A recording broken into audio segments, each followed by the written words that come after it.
जय हिंद विद्यार्थियों, क्या हाल चाल। सब बढ़िया चलते हैं आज की बेहतरीन सी क्लास की ओर। चूंकि पिछली क्लास में महत्वपूर्ण तरीके से आपको महात्मा गांधी के बारे में प्रमुख जानकारी देने का कार्य किया था, जो कि आपके एग्जाम के लिए तथा आपके जीवन के लिए अति महत्वपूर्ण होने का कार्य करता है। याद रखिएगा, यदि आप 2023 के अंतिम में एक बेहतरीन सी जॉब पाना चाहते हैं तो सीधा जुड़ जाइए फ्यूचर एकेडमी XYZ से, क्योंकि एक ऐसा प्लेटफॉर्म है जो कि आपको बेस्ट कंटेंट, बेस्ट मटेरियल और बेस्ट टीम के साथ देने का कार्य करता है। मैं आपको बताना चाहूँगा, यदि आप कहीं ना कहीं फ्यूचर एकेडमी से जुड़े हैं तो आपको बता दें 70% सिलेक्शन की गारंटी हम खुद दे रहे हैं आपको।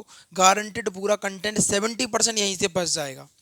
ठीक है, भौकालबाजी नहीं करते हम फालतू की, नहीं पूरा 100% यहीं से आएगा, ये सारी बातें नहीं करते। 100% तो जो एग्जामिनर खुद देता है उसको खुद पता नहीं होता है कि 100% हमें में से आएगा। ठीक, याद रखिएगा इस चीज़ को थोड़ा सा।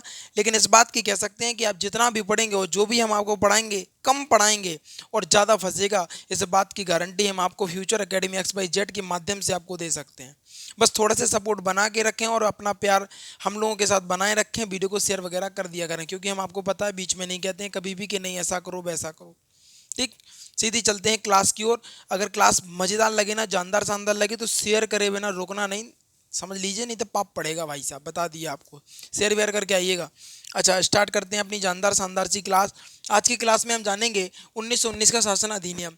1919 का भारत शासन अधिनियम इसको कहते हैं, और बहुत जानदार शानदार तरीके से इसके बारे में पढ़ेंगे हम, और इसके पीछे की स्टोरी को भी हम बड़े बेहतरीन ढंग से जानने वाले हैं। ठीक, तो चलते हैं, स्टार्ट करते हैं बहुत बेहतरीन सी क्लास, जो कि आज की बेस्ट क्लास रहने वाली होगी आपके सामने।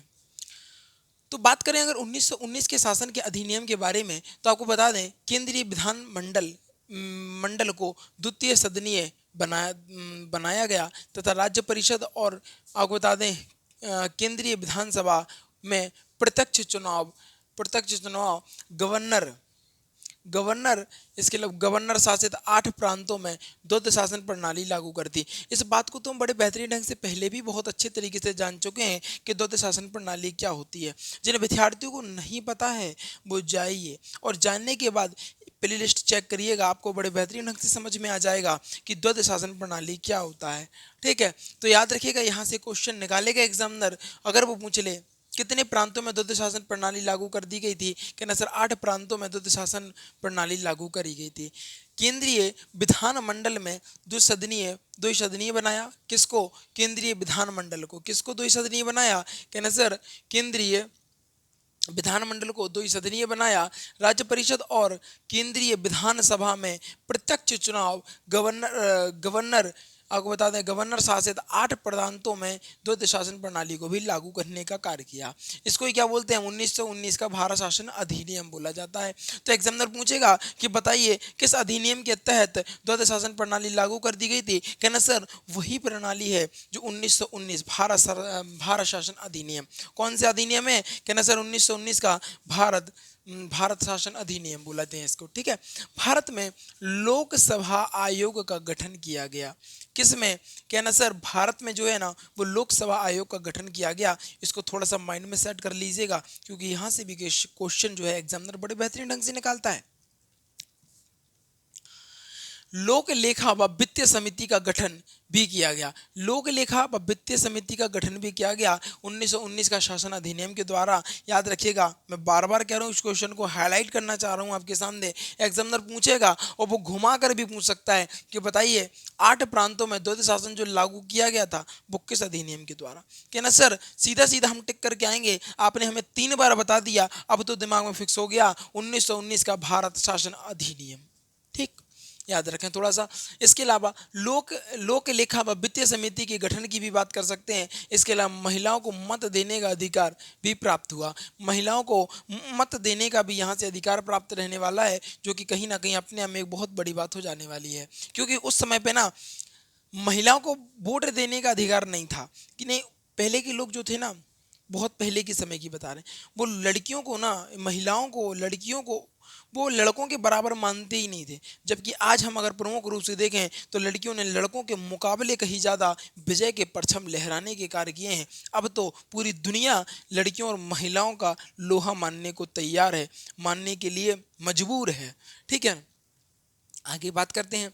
ब्रिटेन में भारत का सचिव लॉर्ड, देखो यहाँ से निकलेगा क्वेश्चन बहुत जानदार शानदार भैया, हाईलाइट कर लेना इस चीज को और इंपॉर्टेंट लिख लेना। कैसे सर कहना, हाउ दिस इज पॉसिबल, देखो ऐसे कि ब्रिटिश, आपको बता दें,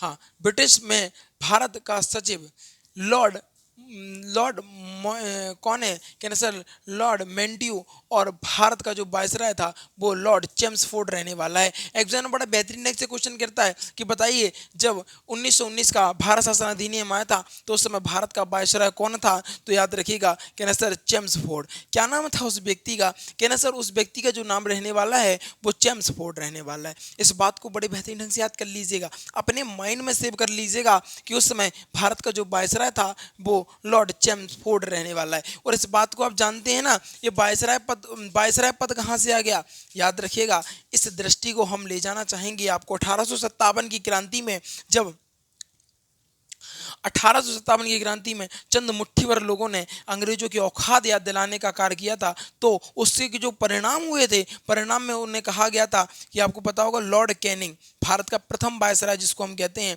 लॉर्ड कैनिंग के द्वारा इलाहाबाद में मिंटो पार्क में घोषणा पत्र महारानी विक्टोरिया के द्वारा पढ़ा जा रहा है, महारानी विक्टोरिया का पत्र पढ़ा जा रहा है, किसके द्वारा, लॉर्ड कैनिंग के द्वारा, और कह रहे हैं कि आज से जो गवर्नर जनरल का जो पद है आज से वायसराय के रूप में परिवर्तित किया जाएगा, वहीं से ये वायसराय आ गया। याद रखिएगा इस बात को। 1858 से लेके मैं आपको बताना चाहूंगा 1858 से लेके 1862 तक लॉर्ड कैनिंग का शासनकाल रहा, और 1858 में ही पहले वायसराय रहे जिनका नाम लॉर्ड कैनिंग रहने वाला है। और मैं यहाँ पर भी आपकी दृष्टि डालना चाहता हूँ कि याद रखिएगा कि 1858 से ये वायसराय का कार्यकाल है, जबकि गवर्नर जनरल का कार्यकाल दूसरा है, उसको भी आप देख सकते हैं एक बार, याद रखिएगा। क्योंकि भारत का अंतिम गवर्नर जनरल पूछे तो वो भी लॉर्ड कैनिंग रहने वाला है, और वही व्यक्ति है जो इलाहाबाद के मिंटो पार्क में बैठकर महारानी विक्टोरिया का पत्र पढ़ रहा है, वो पत्र पढ़ रहा है, और वही भारत का पहला वायसराय बनने का कार्य करेगा जिसका नाम लॉर्ड कैनिंग रहने वाला है। उसका कार्यकाल वायसराय में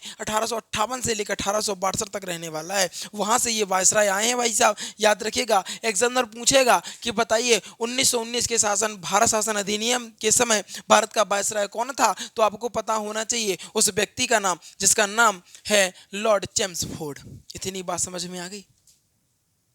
मैं आशा करता हूं कि आपको यहां तक बड़े बेहतरीन ढंग से चीजें समझ में आ गई होंगी, एक एक बात क्लियर हो गई होगी बड़े बेहतरीन ढंग से। अब बात करेंगे महात्मा गांधी की। भाई साहब ये महात्मा गांधी जो व्यक्ति थे, मैं आपको बार बार कहता हूं बहुत जानदार शानदार व्यक्ति हुआ करते थे। कहते थे मर जाऊंगा मिट जाऊंगा खाना नहीं खाऊंगा, या तो मेरी मांगे पूरी करो अन्यथा मैं यही अनशन पर बैठा रहूंगा, ऐसे व्यक्ति हुआ करते थे महात्मा गांधी। याद रखिएगा महात्मा गांधी ने बीड़ा उठाया कि अब हम भारत को स्वतंत्र कराकर रहेंगे, और महात्मा गांधी ने एक आंदोलन चलाया जिसको आज हम जानते हैं असहयोग आंदोलन के नाम से। किस नाम से, असहयोग आंदोलन के नाम से। यह आंदोलन 1 अगस्त 1920, क्या 1 अगस्त 1920, यह आंदोलन अगर हम बात करें 1 अगस्त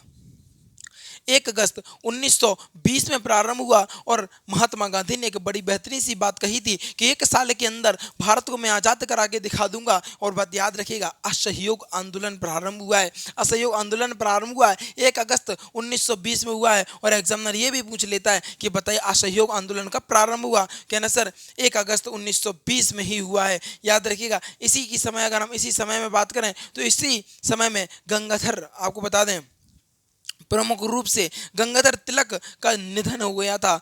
दुर्भाग्य बरस बड़े दुखों के साथ कहना पड़ता है कि इसी समय में आपको बताते गंगाधर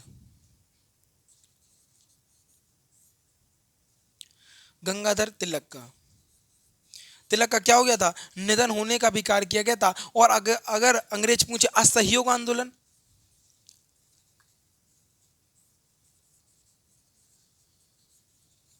असहयोग आंदोलन की कहे तो कहना असहयोग आंदोलन जो है वो 1 अगस्त 1920 के द्वारा प्रारंभ किया गया। इसके अलावा इसी समय में गंगाधर तिलक की मृत्यु भी होने का कार्य कर रही थी। याद रखिएगा आपको बता दें जो असहयोग आंदोलन था महात्मा गांधी जी के द्वारा शुरू किया गया था, और महात्मा गांधी जी ने कहा था कि 1 साल के अंदर मैं भारत को आज़ाद कराने का कार्य करूंगा, भारत को स्वतंत्र कराने का कार्य करूंगा। ऐसे वचन महात्मा गांधी जी के हुआ करते थे। महात्मा गांधी जी बहुत, आपको बता दें कहीं ना कहीं धैर्यशील व्यक्ति हुआ करते थे। वो चीज़ों को विचार करके और सोच समझ कर ही कदम लिया करते थे, जो उसमें कभी होश नहीं हुआ करते थे। उनकी बात कहीं ना कहीं चीज़ें अलग हो जाती हैं। लेकिन मैं अभी बताना चाहूँगा कि गांधी जी कुछ ऐसा कर देंगे जब लोगों के अंदर से उनकी जो इमेज होगी वो कहीं ना कहीं खराब होने का कार्य कर रहेगी। मैं बता दूं आपको कि जो महात्मा गांधी थे लोगों से जुड़े हुए थे, यानी लोग लोग उनसे कनेक्टेड थे किसी ना किसी तौर पर। इसीलिए अंग्रेज जो कहीं ना कहीं है वो आपको बता दें महात्मा गांधी से बड़े बहुत डरते थे। इसके अलावा महात्मा गांधी ने इस बात के साथ असहयोग आंदोलन प्रारंभ किया कि हमें 1 साल के अंदर भारत को स्वतंत्र करा दूंगा। असहयोग आंदोलन में बड़े बड़े लोगों ने भाग लिया, यहाँ तक कि युवाओं ने भी यहाँ पर पार्टिसिपेट किया। मैं इस बात पर आपकी नज़र डलवाना चाहता हूँ कि जब वो 1857 की क्रांति हुई थी तो युवाओं ने कहा था कि न हम अंग्रेज की तरफ हैं न हम आप लोगों की तरफ हैं। जो युवा थे वो तटस्थ रहे थे, लेकिन महात्मा गांधी जी के कहने पर असहयोग आंदोलन में भारी संख्या में युवाओं ने असहयोग आंदोलन में भाग लिया। 1 अगस्त 1920 में यह प्रारंभ हुआ। लेकिन कहते नहीं है जब बुरा वक्त चल रहा हो ना तो चीज़ें गड़बड़ हो जाती हैं। क्या? जब बुरा वक्त चल रहा हो ना तो चीज़ें गड़बड़ हो जाती हैं। यहाँ 1 साल तो बीता ही बीता, साथ में 2 साल भी बीत गए और 2 साल के बाद एक ऐसी घटना हो गई कि भाई साहब आपने सोची ना होगी। कौन सी घटना? कहना सर चोरी चोरा कांड। कौन सा? चोरी चोरा कांड। ये आप बता दें प्रमुख रूप से, कौन बताएगा? कहना सर ये जो है 4 फरवरी 1922 में रहने का कार्य कर रहा है। अब समझिए ये घटना आखिर है कैसी गई, हो कैसे गई, आपको मैं इस बात को बताना चाहूँगा। बड़े बेहतरीन ढंग से समझ लीजिएगा आप लोग। देखो क्या था कि जब लोग थे ना, वैसे ही महात्मा गांधी जी के भाषण से उनने कहा था 1 साल में दिला देंगे हम स्वतंत्रता। है 1 साल क्या 2 साल हो गए। वैसे खिसियानी बिल्ली खम्मा नोचने का नाम सुना है आपने? ऐसे भारत के जो वासी थे वैसे ही खुर खाए बैठे थे, वैसे ही गुस्सा में थे।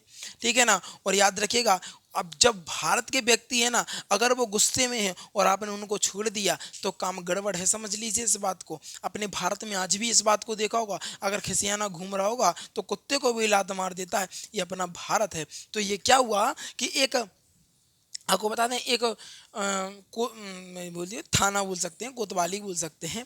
तो वहीं से ये लोग निकल रहे थे तो कुछ अंग्रेजों ने इन भारतीय लोगों का मजाक उड़ा दिया और सोने पे सुहागा इस बात को कि पहले से भारतीय लोग तो क्रोध में थे कि भाई साहब ने 1 साल की गई थी, 2 साल हो गए, वे कुछ भावना है ना। वैसे ही खिसियाने घूम रहे थे, अब कुछ ना कुछ तो करेंगे। आक्रोश में इतनी ज़्यादा गुस्सा हो गई कि उन्होंने आपको बता दें उन जो अंग्रेज जिनका मजाक उड़ा रहे थे अंग्रेजों को जिंदा जलाने का कार्य कर दिया। इसी घटना को ही हम काले कोठरी की घटना कहते हैं। ये 4 फरवरी 1922 में हुई थी। एग्जामिनर यहाँ पर बड़े बेहतरीन ढंग से ऐसे पूछता है कि बताइए जो चोरा चोरी कांड है वो कब हुआ था? कहना सर 4 फरवरी 1922 में। कब भैया? कहना सर 4 फरवरी 1904 में। अब ये पूछ लें हम कि कहाँ पर हुआ था? कहना सर ये गोरखपुर में। कहाँ पर भैया? कहना सर ये हुआ था गोरखपुर में।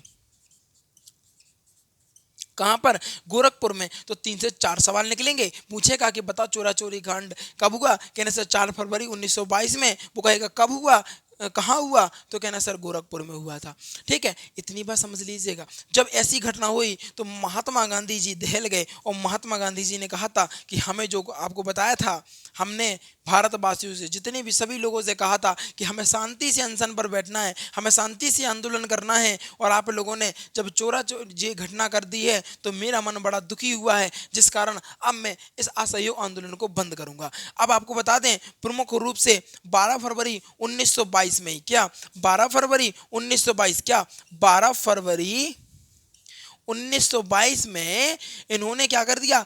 आपको बताते हैं असहयोग आंदोलन ही खत्म कर दिया। और ये भाई साहब ये बात लोगों को अच्छी नहीं लगी, लोगों को जमीने कि भाई साहब ऐसा नहीं होता है कि अब जब बढ़ चढ़ के लोगों ने इस आंदोलन में भाग लेना चालू कर दिया, अंग्रेज जब परेशान होने लगा कि नहीं अब चीज़ें लग रही हैं कि हाथ में आ रही हैं और आपने अब यह असहयोग आंदोलन बंद कर दिया। ये कहीं ना कहीं बहुत गलत निर्णय था महात्मा गांधी जी का। ये हमारा विचार है, सबका अलग अलग मत हो सकता है। ठीक है ना? आपको बता दें 12 फरवरी 1922 को याद रखिएगा, ऐसा लग रहा था ना जैसे महात्मा गांधी इंतजार कर रहे हो कि भारतीय लोग कुछ गलती करें और इस असहयोग आंदोलन को बंद कर दिया जाए। याद रखना सिर्फ 4 फरवरी 1922 में चोरा चोरी कांड की घटना हुई और भाई साहब 4 फरवरी के बाद जो आपको बता दें 8 दिन ही बाद, तुरंत 8 दिन बाद 8 दिन बाद भाई साहब ये पहुंच गए और कहने लगे कि देखो भाई ऐसा है, असहयोग आंदोलन को बंद किया जाता है, असहयोग आंदोलन को खत्म किया जाता है। हमें तो ऐसा लग रहा है जैसे ये इंतजार कर रहे हो कि भारतीय कोई गलती करें और बहाना चिपकाकर हम असहयोग आंदोलन बंद कर दें। ये कहीं ना कहीं महात्मा गांधी की एक सबसे बड़ी गलती हो सकती है, हो हुई है। महात्मा गांधी की सबसे बड़ी गलती हुई है। और कहीं ना कहीं अब जो जनता महात्मा गांधी पर विश्वास करती थी, जो युवा इन पर विश्वास करते थे, कहीं ना कहीं युवाओं को ये बात अच्छी नहीं लगी और युवा असहयोग आंदोलन से और महात्मा गांधी से टूटकर अलग हो गए। और फिर एक आपको बता दें, एक युवाओं की पार्टियां बनने लगी और फिर कई पार्टियां बनी। इन चीज़ों को भी हम आपको आगे बताने वाले हैं। याद रखिएगा 12 फरवरी 1922 में जैसे ही आपको बता दें गांधी जी के द्वारा असहयोग आंदोलन का समापन किया गया, अंग्रेज भाप गए कि भैया अब ठीक है, अब कोनो दिक्कत नहीं है। इनको उठा लिया, क्या कर लिया, इनको उठा लिया और 1922 में महात्मा गांधी को गिरफ्तार कर लिया। और गिरफ्तार कर लिया। गिरफ्तार करने के बाद मैं आपको यह भी बताना चाहूंगा कि इनको 6 साल का कारावास हुआ। कहां पर? 6 बरस का हुआ। लेकिन ये अपने टैलेंट के बल पर, क्या ये अपने टैलेंट के बल पर हुआ कितने था, कहना सर, हुआ 1922 में गिरफ्तार किया गया और ये अपने टैलेंट के भर में केवल 2 साल में ही क्या हो गए, बाहर आ गए। कहां से? जेल से ये बाहर आ गए अपने टैलेंट के दम पर। क्योंकि भारत में है ना, टैलेंट की कमी थोड़ी ना है। अगर आप दिल्ली चौराहे पर आ जाएंगे ना, तो आज अंग्रेजों को लूटने के लिए टैक्सी वाले ऐसे उतारू होते हैं कि भाई साहब आप पूछो, जाइए दिल्ली में और फिर बताएंगे वो टैक्सी वाले भाई ऐसे लूट देते हैं। तो क्या ये टैलेंट है? पहले उतना टैलेंट उभार नहीं आया था। कुछ लोगों में था टैलेंट, लेकिन सभी में नहीं था। आज भारत के सभी लोगों में टैलेंट कूट कूट कर भर दिए गया लूटने का। फिलहाल ठीक है, तो आजकल है ना, हम लोग भी अंग्रेजों को खतरनाक तरीके से लूट लेते हैं। ठीक है, तो 1922 की प्रमुख रूप से बात करें, 1922 की प्रमुख रूप से बात करें तो महात्मा गांधी जी के द्वारा महात्मा गांधी को गिरफ्तार कर लिया गया। और गिरफ्तार करने के बाद वो अपने टैलेंट की दम पर सिर्फ 2 साल में आ गए बाहर। क्या गए? केवल और केवल 2 साल में बाहर आ गए। याद रखिएगा इस बात को भैया। क्या कहना सर, उनको 6 साल की सजा दी गई थी? यस बिल्कुल, 6 साल की सजा दी गई थी। यानी आपकी बात करें प्रमुख रूप से 1929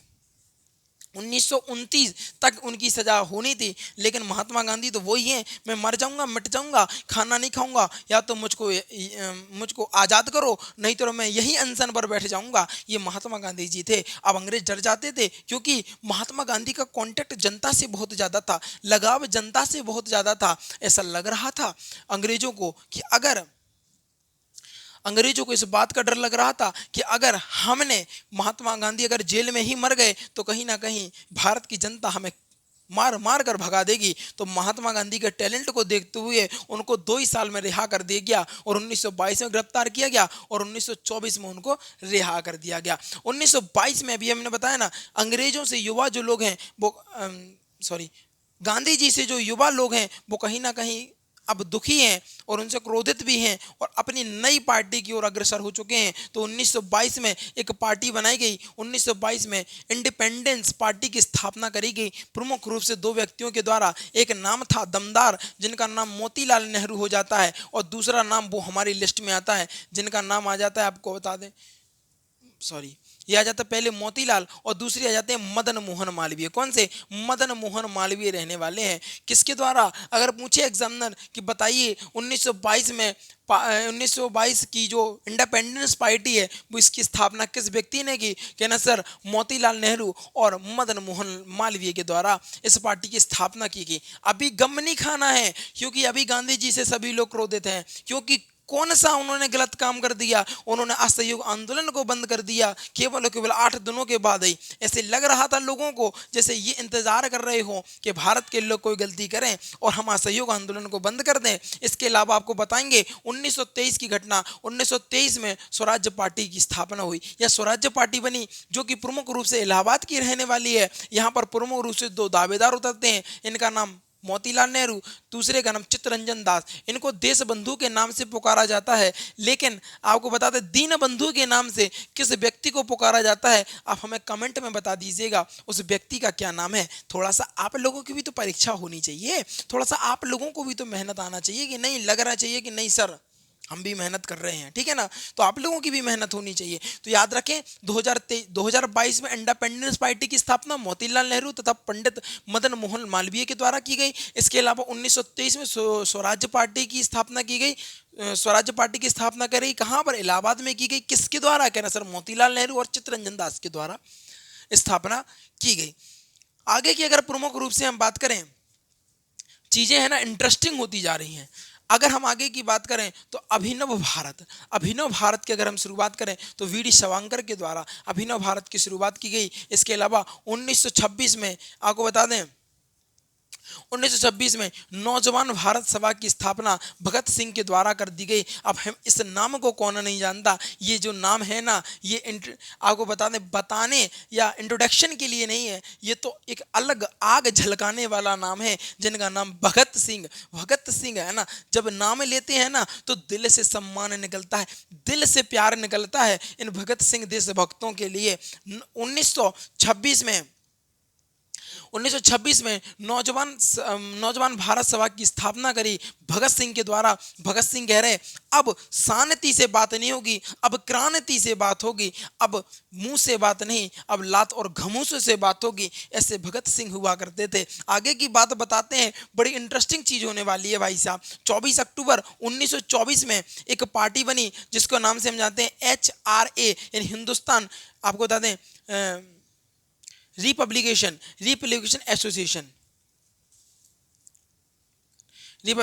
एसोसिएशन के नाम से, HRA के नाम से ये प्रमुख रूप से पार्टी बनाई गई। इसके जो संस्थापक थे वो भी जानदार शानदार व्यक्ति थे। एक का नाम सचिन सन्याल और इसके दूसरे व्यक्ति का नाम था योगेश चटर्जी। ये कहाँ पर बनी ये पार्टी, तो कहना सर ये पार्टी प्रमुख रूप से कानपुर में बनने वाली है। कौन सी, कहना HRA पार्टी, ठीक है। याद रखिएगा, फुल फॉर्म मैंने ऊपर लिख रखा है, ठीक, कोई दिक्कत नहीं होनी चाहिए। फिर अब पार्टी तो बन गई भैया। भारत में जो लोग हैं वो सबका समानता रहने वाले लोग हैं, सब समान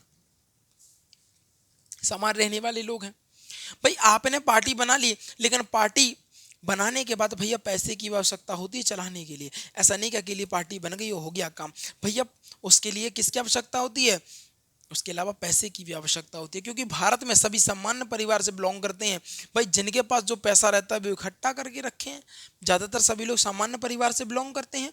तो बस केवल एक गलती के कारण, महात्मा गांधी की उस गलती के कारण अलग अलग संगठन बनने लगे, छोटे छोटे गुट बनने लगे, छोटे छोटे संगठन हो गए, छोटी छोटी सभाएं होने लगी और अंग्रेजों को मुंह तोड़ जवाब देना, अंग्रेजों को भारत से खदेड़ देना, ऐसी नीतियां बनने लगी अंग्रेजों के विरुद्ध। और ये वैसा नहीं है, अंग्रेज भी अब डर रहे थे कि अब लग रहा है कि अंतिम समय आने वाला है भैया। हाँ, यहाँ पर देखो 9 अगस्त 1925 में काकोरी घटना हो गई। भैया पैसा की आवश्यकता है, पैसा क्या किया जाए, ऐसा होता है ना, चोर के घर पे चोरी करने के मजा ही कुछ अलग होता है। अब यही इन लोगों ने किया कि अंग्रेजों ने तो खूब लूटा, अब हम इन अंग्रेजों को लूट कर अपनी पार्टी के लिए पैसा निकालेंगे। 9 अगस्त 1925 की बात है। 9 अगस्त 1925 में काकोरी घटना जो कि लखनऊ में हुई थी। HRA के सदस्यों ने काकोरी नामक स्थान पर 8 डाउन नाम की ट्रेन, याद रखिएगा एग्जामिनर पूछ लेगा 8 डाउन क्या लिखा है, 8 डाउन नाम की जो ट्रेन थी उसको लूटने का कार्य किया। भयंकर तरीके से लूटा। कहाँ पर, लखनऊ में, लखनऊ के सहारनपुर में प्रमुख रूप से ट्रेन को लूट लिया और इस मामले में इन लोगों को फांसी सुना दी गई। कुल 29 लोगों को इनको फांसी देने के लिए बताया गया था कि भाई 29 लोग हैं, इनको फांसी दी जाती है। तो किस तरीके से उन्होंने पैसा जुटाया आपको पता होना चाहिए। 9 अगस्त 1925 में काकोरी घटना। एग्जामिनर फिर पूछेगा, कितना भी घुमा ले एग्जामिनर, लेकिन विद्यार्थियों घूमना नहीं है। तुम फ्यूचर एकेडमी XYZ के विद्यार्थी हो, मुंह तोड़ जवाब दे के आना है। एग्जामिनर को बता देना उन्हें कि काकोरी जो घटना है वो प्रमुख रूप से 9 अगस्त 1925 में हुई है। कहाँ पर हुई है, कहना सर लखनऊ में हुई है। याद रखिएगा, ये जो लोग हैं जो काकोरी घटना कर रहे हैं ये कहां के सदस्य हैं, कहना सर HRA के सदस्य रहने वाले हैं। और याद रखिएगा जिस ट्रेन को लूटा वो ट्रेन का नाम 8 डाउन ट्रेन होने वाला है। याद रखिएगा कहां पर लूटा, कहना सर लखनऊ में सहारनपुर में लूटने का कार्य किया और इस मामले में 29 लोगों को फांसी की सजा सुनाने का कार्य किया गया। प्रमुख रूप से आपको बता दें इनके नाम जो आते हैं, राम प्रसाद बिस्मिल्ला, राजेंद्र आपको बता दें, राजेंद्र लोहड़ी, डॉक्टर, इनको ठाकुर के नाम से भी जानते हैं, ठाकुर भी कह सकते हैं, डॉक्टर भी, ठीक है। ठाकुर रोशन सिंह, ठाकुर रोशन सिंह, इसके अलावा अशफाक उल्ला खां, ये पहले मुस्लिम रहने वाले हैं, जो कि पहले हैं, ये सबसे कम उम्र के हैं, याद रखिएगा। ये जब ऐसी घटना हुई, जब फांसी पर चढ़ने वाले थे, तो इनकी आंखों में बड़ा क्या थे, आंसू थे, बड़े रो रहे थे, कह रहे थे ऐसा चीज है ना। तो इन लोगों ने सब, राम प्रसाद बिस्मिल्लाह, इन लोगों ने सब ने कहा किस बात पे रो रहे हो, क्या तुम कायर हो, क्या मौत से डरते हो? तो अशफान उल्ला खान ने एक बड़ा बेहतरीन सा जवाब दिया, जनाब डर मौत से नहीं लग रहा। मैं आपको बता दूं, आपके हिंदू धर्म में तो पुनर्अवतार यानी पुनर्जन्म के बारे में बताया गया है, जबकि मुस्लिम धर्म में पुनर्जन्म के बारे में नहीं बताया गया है। तो आप तो दोबारा जन्म लेकर इस माटी की सेवा में जुड़ जाएंगे, और मैं अब शायद यहाँ पे जन्म ना ले सकूं, और यहीं तक मेरी सेवा रही। इस बात का दुख है मुझे कि अब मैं दोबारा जन्म नहीं ले पाऊंगा। भगवान करे, या पर वो अपने मतलब खुदा का नाम ले रहा था, खुदा करे कि मैं दोबारा इस धरती पर जन्म लूं और भारत माँ को अपनी आंखों से स्वतंत्रता भरा देख सकूं, या स्वतंत्र रूप से देख सकूं। ये बहुत बड़ी बात, बड़ी गहराई वाली बात कह के चले जाते हैं। याद रखिएगा, ये पहले मुस्लिम सजा पाने वाले व्यक्ति हो जाते हैं। ऐसा नहीं है कि हिंदुओं ने ही स्वतंत्रता के लिए खून बहाया है। जहां हिंदुओं का खून लगा है, वहां मुसलमान भी कहीं पीछे नहीं रहे हैं। सभी लोगों का बराबर योगदान है। लेकिन क्या है, आजकल राजनीति के तहत सारी चीज़ें गड़बड़ कर दी गई। आज हिंदू हिंदू को नहीं देखता, मुस्लिम मुस्लिम को नहीं देखता, हिंदू मुस्लिम को नहीं देखता, सारी चीज़ें गड़बड़ है, ठीक है। तो भैया इसके अलावा आपको बता दें, फिर कमीशन आते हैं हर साल में, हर 10 साल में कमीशन आते हैं और चेक करते हैं कि भैया जो भारत में कानून व्यवस्था लाई जा रही है वो कैसी है। 10 साल के बाद आती है। तो याद रखिएगा, एक कमीशन आएगा जिसको हम साइबर कमीशन के नाम से जानते हैं। किस नाम से जानते हैं भैया, जल्दी से बताओ। कहना sir Simon commission. Simon commission आएगा, और साइमन कमीशन को प्रमुख रूप से कल पढ़ेंगे, बड़े बेहतरीन ढंग से उस चीज़ के बारे में हम चर्चा करेंगे। लेकिन क्लास खत्म करने से पहले मैं हर बार कहता हूँ, जीवन में जिस प्रकार पानी जरूरी है, उसी प्रकार आपके लिए रिवीजन जरूरी है। तो चलते हैं जानदार शानदार से रिवीजन की ओर, फिर क्लास को करते हैं समाप्त। और याद रखिएगा, थोड़ा सा धैर्य बना के रखेंगे। अगर बात करें 1919 का भारत शासन अधिनियम, तो केंद्रीय विधानमंडल को द्वितीय सदनीय बनाना तथा राज्य परिषद और केंद्र विधानसभा में प्रत्यक्ष चुनाव, इसके अलावा गवर्नर से 8 प्रांतों में द्वैध शासन प्रणाली लागू करना, भारत में लोक सेवा आयोग का गठन करना, लोक लेखा व वित्तीय समिति का गठन करना, महिलाओं को मत देना। इसके अलावा ब्रिटेन में भारत का सचिव लॉर्ड मेंटियू तथा भारत का वायसराय लॉर्ड चैम्सफोर्ड था। 1922 ईस्वी में महात्मा गांधी को गिरफ्तार कर लिया गया। 1922 से 1924 तक रहे, 2 साल के लिए रहे, लेकिन सुनाई गई थी सजा 6 साल के लिए, यानी 1929 के लिए। फिर अलग अलग गुट बने। 1922 में आपको बता दें, इंडिपेंडेंट पार्टी की स्थापना हुई, जिनके संस्थापक मोतीलाल नेहरू तथा मदन मोहन मालवीय रहने वाले हैं। फिर एक नई पार्टी की स्थापना हुई 1923 में, स्वराज्य पार्टी जो कि इलाहाबाद में बनी, मोतीलाल नेहरू द्वारा तथा चित्तरंजन दास के द्वारा। इनको देशबंधु भी कहा जाता है। आगे चलते हैं। अभिनव भारत वीर सावरकर के द्वारा लिखी गई है, याद रखिएगा थोड़ा सा। वीडी सावरकर के द्वारा प्रारंभ की। 1926 ईस्वी में आपको बता दें, नौजवान भारत सभा की स्थापना करी, भगत सिंह के द्वारा की गई। इसके अलावा 24 अक्टूबर 1924 में एक पार्टी बनी, जिसको HRA यानी हिंदुस्तान रिपब्लिकेशन एसोसिएशन पार्टी के नाम से हम जानते हैं। इसके अलावा इसके संस्थापक सचिन सन्याल, योगेश चटर्जी आपको बता दें प्रमुख रूप से था। ये कहाँ पर बनाई गई, यह कानपुर में बनाई गई। 9 अगस्त 1925 में काकोरी घटना हुई, जो कि लखनऊ में हुई थी। इसमें HRA के सदस्यों ने काकोरी नामक स्थान पर 8 डाउन नामक ट्रेन को लूटने का कार्य किया था, सहारनपुर में। इस मामले में 29 लोगों को फांसी सुनाई गई थी। आपको बता दें, राम प्रसाद बिस्मिल्लाह, अशफाक उल खां पहले मुस्लिम रहे, राजेंद्र लोहड़ी तथा ठाकुर रोशन सिंह, ये लोग प्रमुख रूप से रहे। इनके प्रमुख नाम देख रखे हैं हमने। इसके अलावा कल हम चर्चा करेंगे साइमन कमीशन के बारे में बड़े बेहतरीन ढंग से। आगे की जो क्लास होगी कल हम इस पर जोरदार, जानदार, शानदार तरीके से चर्चा करेंगे और आपको समझाएंगे आखिर इतिहास को इतना सिंपल और इतने सरल तरीके से कैसे याद किया जाए। ठीक, चलेंगे बाकी की चर्चा कल। लेकिन चीज़ें अगर जानदार शानदार लगी हैं और थोड़ी सी भी काम की लगी हैं तो भैया याद रखिएगा, जल्दी से जाइएगा, जल्दी से तुरंत शेयर के बटन पर क्लिक करेंगे। पहले तो खुद सब्सक्राइब कर लें, ठीक, और फिर लाइक कर लें और एक प्यारा सा कमेंट, क्योंकि दीन बंधु का सवाल पूछा है हमने, दीन बंधु का आंसर चाहिए कौन है। तो फिर उसके बाद शेयर करेंगे, जल्दी शेयर करके आइए अपने यार दोस्तों चाहने वालों के साथ, क्योंकि आज की जो वीडियो थी कहीं ना कहीं बेहतरीन, गजब और लाजवाब होने का कार्य कर रही थी। इन्हीं चंद शब्दों के साथ विदा लेना चाहूँगा। जीवन में आनंदित रहिएगा और आगे बढ़ते रहिएगा। Thanks for watching. जय हिंद, जय भारत। स्क्रीनशॉट आप लोग ले सकते हैं।